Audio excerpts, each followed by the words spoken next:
Olha só, o resultado final lá da eleição na Câmara. Arthur Lira, 464 votos, o Chico Alencar, 21, o Van Hatten, 19 e 5 votos em branco.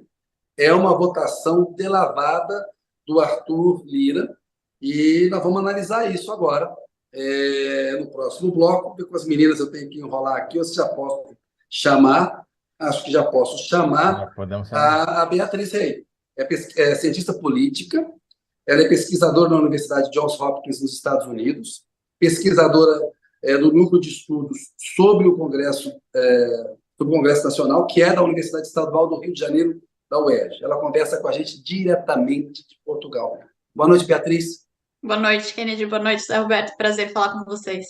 Prazer é todo Prazer é nosso todo e já vou nosso. pedir desculpa desde já pelo horário, né? Porque em Sem Portugal, que problema. horas são?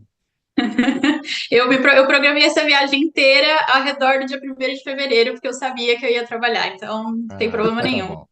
Está na conta já. Olha só, Beatriz, a pergunta que a gente vai tentar responder com você é se reeleito o Lira está mais para problema ou solução para Lula. E aí, diante desse placar, enfim, do estilo que o Lula tem, que a gente sabe, eu queria que você começasse essa conversa com a gente, com a sua avaliação sobre o resultado, para a gente tentar responder essa pergunta. Tá. Eu acho que, assim, pensando na eleição do Senado em primeiro lugar, eu acho que a eleição do Pacheco ajuda o Lula, né? Diminui o incentivo para o Lira jogar o jogo do bolsonarismo. Então, acho que isso foi positivo da perspectiva do governo. Agora, o Lira, ele funciona muito na base do quanto que ele ganha em troca. Então, tudo depende do quanto ele vai ganhar. O governo tem uma tarefa muito difícil, que é construir uma base de apoio legislativo com menos ferramentas do que se tinha antes, né? O governo começou a distribuir cargos, já fez isso, continuou fazendo, intensificou agora, perto da eleição para a presidência do Senado e da Câmara. Mas, depois da decisão do STF, que acabou com o orçamento secreto, o executivo ficou com menos ferramenta. Então, a gente tinha lá 19,4 bilhões de reais previstos para o orçamento secreto neste ano. Metade passou a ser emenda individual e a outra metade ficou à disposição dos ministérios. Essa metade que ficou como emenda individual, ela não pode ser usada como moeda de troca, porque as reformas que foram feitas em 2015 e 2019 transformaram as emendas individuais e coletivas em emendas impositivas, ou seja, o executivo é obrigado a gastar essas emendas. Então, ele não pode negociar com o Congresso apoio em troca da liberação do pagamento da emenda. Então, a gente tem um buraco aí, que a gente ainda não sabe muito bem como isso vai se dar na prática, a gente vai observar isso agora. O próprio Lira ontem disse que ele mesmo disse que vai ser muito difícil para o governo formar uma base na ausência do orçamento secreto. Ele disse que o governo já começa com metade do orçamento secreto em emendas impositivas. Então, o governo já está numa situação em que ele já perdeu metade da mobilidade de formar uma base de apoio. O Lula também, acho que já percebeu nisso, já em janeiro já falava que o executivo está numa situação que depende do Congresso, que o Congresso vem se fortalecendo aí desde meados dos anos 2000, e esse processo no governo Bolsonaro se intensificou muito. Então, a gente está nessa situação que, assim, o preço subiu, ele está com essa votação expressiva, foi maior do que a votação do João Paulo Cunha em 2003, e sem o apoio do governo. Em 2003, Lula tinha um capital político altíssimo. Hoje, o Lira foi reeleito com essa votação, praticamente com a articulação dele. Então, o preço dele está alto. E aí, a gente tem um executivo menos munido de ferramenta. Mas é uma articulação só dele, e é bastante dele, mas o fato de o Lula ter feito a composição com ele, não ter articulado uma candidatura que perderia, né, contribuiu para esse placar aí recorde. Sem dúvida, mas eu enxergo muito esse placar muito como fruto do processo de fortalecimento que aconteceu do Lira de maneira informal nos últimos 2 anos, né? O Lira, ele conseguiu amalgamar poder formal e informal da Câmara de um jeito que nenhum outro presidente fez até o momento. Então, O acho Eduardo que Cunha turbinado, né? É turbinado, turbinado. E ele vem assim, né? Ele vem num processo de desrespeito ao regimento. Eu escrevi bastante sobre isso. Vários momentos a gente tinha situação que ele rasgava o regimento assim no plenário e passa por cima. Então ele conseguiu ele conseguiu obter aí esse poder que é tanto formal quanto informal. E eu acho que isso ajudou muito a construir essa base dentro da própria Câmara. E assim, o Lira já traiu o PT, né? Na última eleição da Câmara dos Deputados, o primeiro ato do Lira como, como presidente empossado foi trair uma série de partidos que ele excluiu da mesa diretora e o PT incluso. Então, o PT tem aí a tarefa de deixar o Lira feliz, que é uma tarefa difícil no momento. Digamos que ele é um presidente da Câmara empoderado e faminto, né? E faminto, e faminto. Acho que tem uma Depois nova. do orçamento Isso secreto. Então, eu ia te perguntar, o que que pode entrar no lugar do orçamento secreto nessa negociação, que certamente acontecerá. Uma coisa foi a negociação antes da eleição, a outra é a negociação depois de uma vitória por uma margem recorde, como você lembrou. Tem uma imensidão de cargos de segundo escalão aí, Zé, Sim. terceiro, que ainda não foram preenchidos. Exatamente. E É isso Muitos. eu queria saber se você tem algum palpite de se o gosto dele é mais por salgado, doce. É. Então, a outra metade do que ia para o orçamento secreto, que está à disposição dos ministérios, isso vai ser usado. Não é pouco dinheiro, né? Então, o Lula, em janeiro, quando ele fala lá atrás que cada ministro tem que ter paciência e cuidado com os deputados, eu acho que foi uma sinalização nesse sentido. Então, você tem metade do dinheiro que é para o orçamento secreto para os ministérios, esse dinheiro vai poder ser usado como moeda de troca. A grande questão para mim é que a gente não sabe qual que é a ânsia dos congressistas agora, né? Quer dizer, você saiu de um momento em que eles estavam com a mão no dinheiro, muito dinheiro.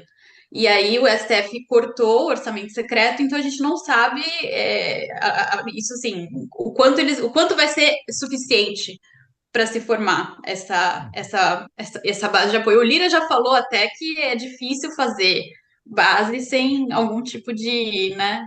Eu não quero falar que a gente vai ter um novo mensalão, é isso que eu quero acreditar que não teremos um novo mensalão. Nesse Mas o governo está formato numa não situação terá, mas difícil. de outro jeito, né? Agora, a gente já viu essa relação dificultosa de um governo petista com o Congresso quando você tinha uma presidente que não tinha sido parlamentar, nunca tinha sido eleita para um cargo que não fosse o de presidente, que era o caso da Dilma, e agora você tem o Lula que fez toda a carreira dele baseada em negociação, seja como sindicalista, seja como líder partidário, seja como parlamentar ou como presidente da República, né? Até que ponto isso ajuda, mas quais são os limites também que ele tem, né? Tendo em vista que no passado isso já deu errado também. Olha, eu acho que a eleição no Senado, para mim, foi positiva nesse sentido, porque a gente teve um movimento bolsonarista que foi muito nas redes, né, que é como os bolsonaristas operam, e o Pacheco foi reeleito, que para mim indica que a política mais tradicional funcionou, né? Então, isso para mim é um ponto positivo. Agora, Explica mais isso, Beatriz, porque é interessante. No sistema bicameral, né? Por exemplo, o Lira toca o terror lá na Câmara, aprova uma proposta, mas se ela tem que ir para o Senado, o Pacheco pode frear. Isso aconteceu em relação a pautas extremamente reacionárias que o Bolsonaro e o Lira tentaram aprovar no Congresso e o Pacheco não topou. É essa posição de freio do Lira nesse sistema bicameral que é boa notícia para o Lula. Eu acho que a configuração agora está ideal para o Lula, nas duas casas.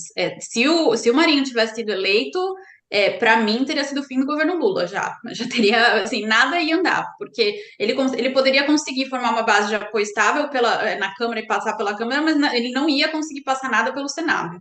Então, acho que agora ele está numa configuração que pelo menos ele tem margem de manobra e o Pacheco é mais simpático a ele. A grande questão agora é como ele vai se manter estável para não ter que ficar negociando apoio projeto a projeto, né? Que eu acho que isso é muito custoso. É a estabilidade dessa base que me preocupa. Agora, para mim, essa configuração tá assim. A contento.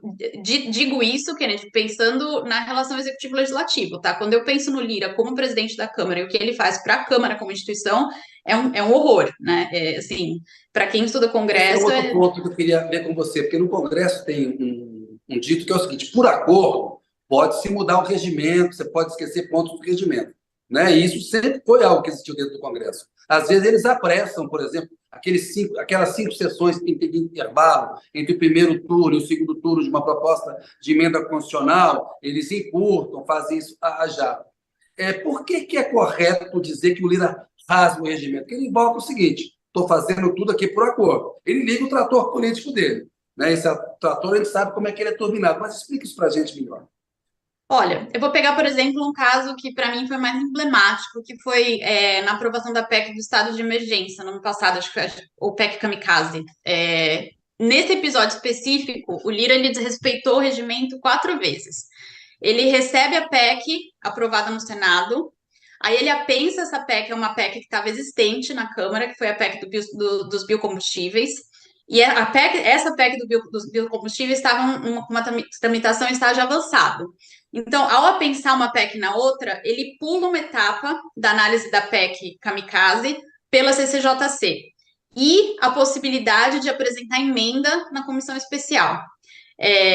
Aí ele está desrespeitando especificamente um artigo do regimento, que é 142, que especifica lá direitinho que só é lícito promover a tramitação conjunta das proposições que regulem matéria idêntica ou correlata, o que não era o caso. E também o artigo... biocombustível, tá ali, né? Tá ali, Igualzinho. mas não tá, né? E o artigo, aí mais grave para mim é o artigo 202, que diz que as PECs todas têm que ser encaminhadas à CCJC e uma comissão especial, o que não aconteceu. Isso para mim isso é muito grave, porque você está pulando um estágio de deliberação, que Não é um acordo dentro da CCJ, ele simplesmente limou a CCJ e a comissão especial. Ele limou, e esse processo de deliberação é o ethos do legislativo, quer dizer, é para isso que o legislativo existe, né?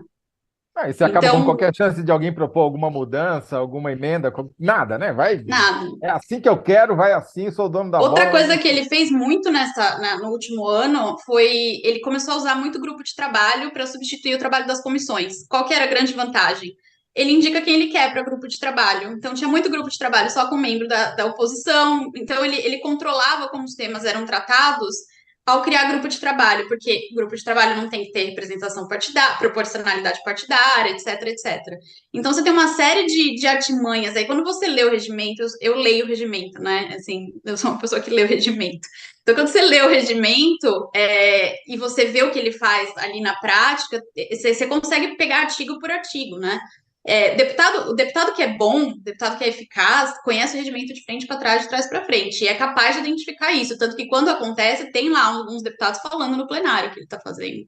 O Zé Genuíno fez toda uma carreira só decorando o regimento e pedindo questão de ordem em plenário, né? Mas isso põe o cara lá na frente. Porque também a ignorância...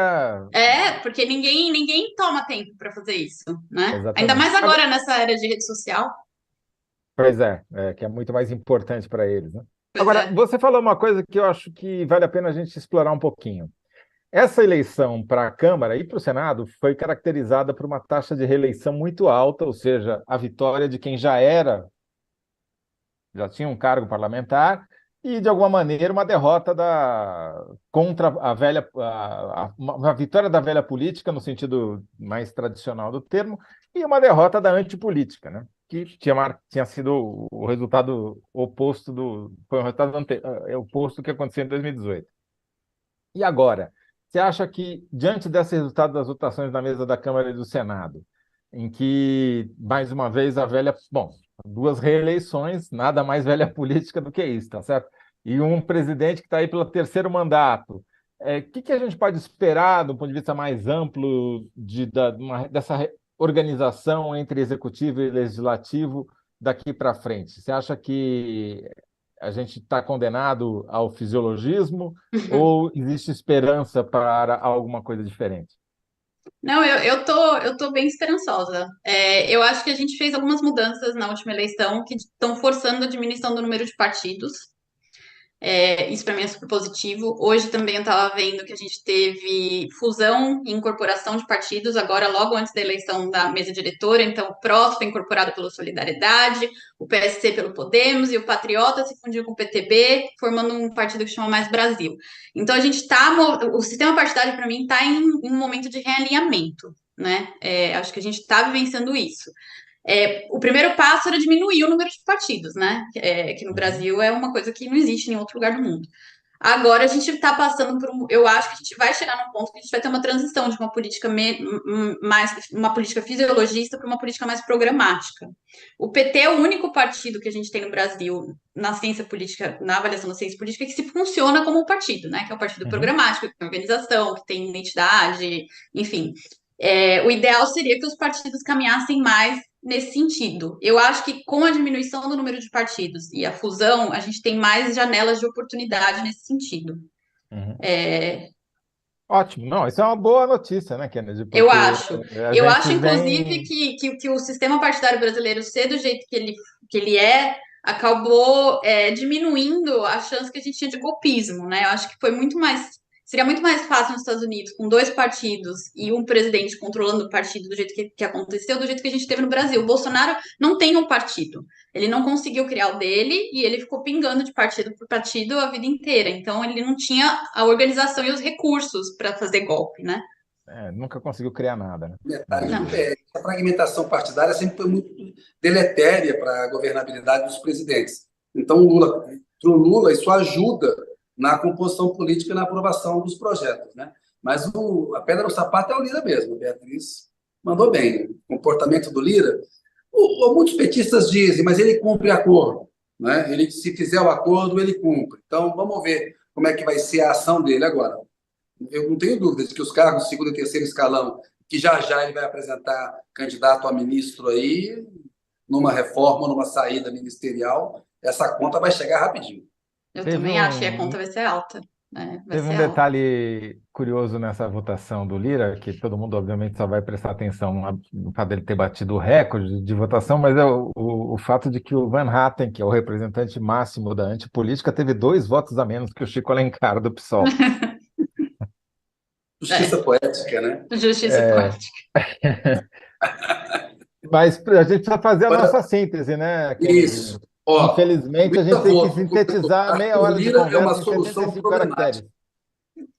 Ô Zé, desculpa, só para dar um comentário da interação aqui, ó. O Luiz Voto falou: o Arthur Lira é uma solução problemática.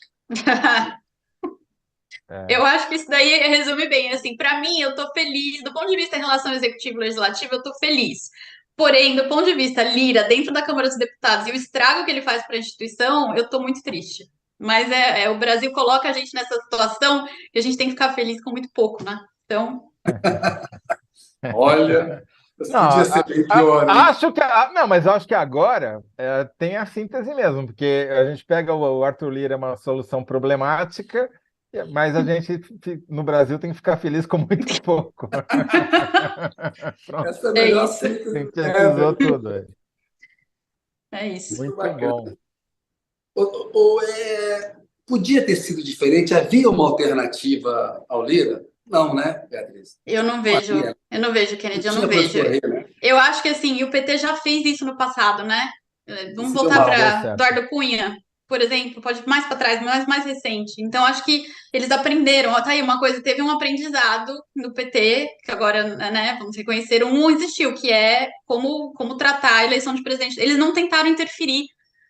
Que eu acho que foi a postura correta, porque ali não tinha para onde correr. O Lira tem muita influência com os deputados, muito. Ele é um deputado muito bem quisto lá dentro. Então, até estava vendo essa semana essa notícia de que ele estava até prometendo gabinete em troca. Quer dizer, o cara conhece os deputados, ele sabe que os deputados são todos vaidosos e querem gabinete de tal. Então, o cara sabe fazer, né? Ele é um bom fazedor de acordo. Ele é influente. Ele sabe o que oferecer para cada um, né? Exato. Magalhães dizia o seguinte: jornalista e políticos têm que saber o que você tem que oferecer. Não vai oferecer para jornalista o que não é notícia e não vai oferecer para político o que ele não quer saber de Você foi carros e educado, bens. você foi educado agora. A frase da ACM era um Eu fui pouco educado. pior, cara. Educado. A frase da ACM era: não ofereça dinheiro para quem quer notícia, nem notícia para quem quer dinheiro, né? Foi educado mesmo. O Lira conhece bem aí o estilo do ACM, entendeu? Aqui nós dois conversamos com a ACM, mas a gente só pegava a notícia, né, Kennedy? A gente Não pegava dinheiro. Comigo, uma vez, ele pegou e ele mandou a carta para a Folha que é assim: releve a vontade, mas não perderei a oportunidade. Mataram o Kennedy errado. Era o Toninho Malvadeza. Enfim, o Toledo eu vou ter que E sair a gente correndo tem daqui a saudades, pouco. né, Kennedy? Bons tempos. A gente jamais imaginaria que diria essa frase, né? O Exatamente. máximo que tinha direito era o ACM. Esse era uma figura, né? Enfim. Ô, Toledo, eu vou ter que sair correndo. Você sabe que eu tenho outro emprego, né, Beatriz? O Toledo que Você não pode pegou ser. dinheiro, pegou notícia, Não pegou denúncia. dinheiro, você vai consequência. Tem que correr atrás da notícia. Ô, Beatriz, gostei muito de falar com você, viu? Bacana Também. esse conhecimento e Sim. Foi um essa prazer. visão. E Bacana, muito né? obrigado pelo horário aqui, né, Imagina, Beatriz? é um prazer. Sempre que quiserem falar do Congresso, pode me chamar. Tá em Chamaremos, Lisboa, com tá onde? certeza. Eu tô em Alfama, tô em Lisboa, em Uma Alfama. delícia. Uma É. delícia. Como um Vamos pastel de Santa passar uns Clara dias. por nós aí, por favor. Pode deixar. Pode deixar. Obrigada, gente. Obrigado a você. Obrigado, Beatriz. Boa noite para você. Boa noite.